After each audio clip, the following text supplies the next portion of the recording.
Jadi Datuk Seri, kalau saya boleh bacakan di sini, Datuk Seri, sebenarnya SPRM banyak juga mendapat pencapaian yang baik di luar negara. Contohnya macam Datuk Seri sendiri mendapat pengiktirafan daripada portal berita Ethisphere sebagai individu keempat daripada 100 orang paling berpengaruh dalam dunia etika perniagaan.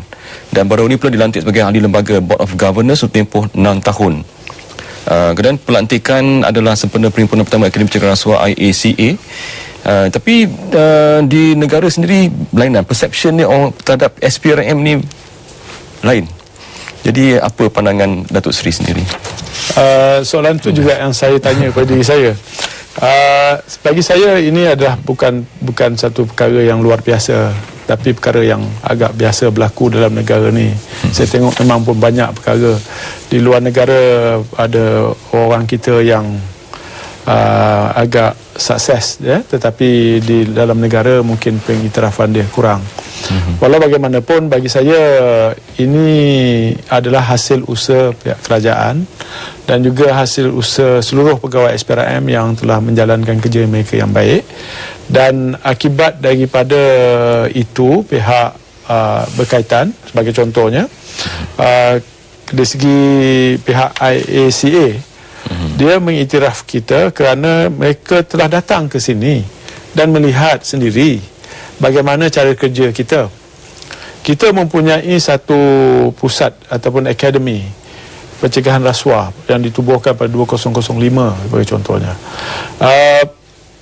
Semalam saja saya baru lepas merasmikan penutupan khusus 18 orang daripada Afghanistan. Kita yang bagi khusus kepada diorang. Pihak EU, POL, European Union Police Association dia meminta kita untuk membuat training, latihan kepada prosecutor, pendakwa dan juga penyiasat daripada Afghanistan. Bukan itu saja, sejak 3-4 tahun yang lepas, banyak negara-negara lain yang kita telah buat training ke atas mereka. Ada yang buat khusus asas datang ke sini. Malah pihak IACA telah membuat satu program yang dipanggil program master ataupun ijazah sarjana ke dalam pengajian rasuah. Ini dibuat oleh International Anti-Corruption Academy bertaraf University di Vienna, dan sebagai pengiktirafan ke atas kerja-kerja SPRM ataupun akademi kita, telah melantik Ketua Pusurujaya sebagai ahli lembaga pentadbir ataupun Board of Governance.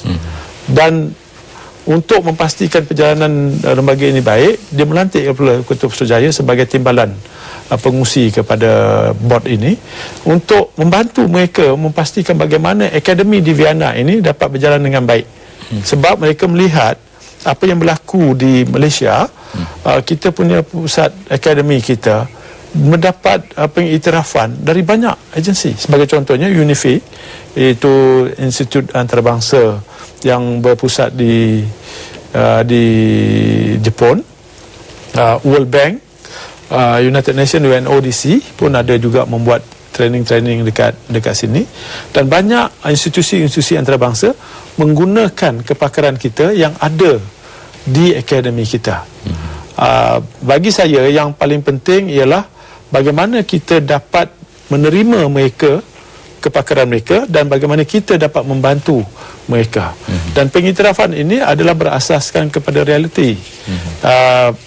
Nak menjawab kenapa dekat sini tak dapat pengiktirafan, saya serahkan kepada masyarakat lah. Agak sukar untuk. Okey, Datuk Seri, kita berehat sekali lagi dan kita jumpa lagi selepas ini.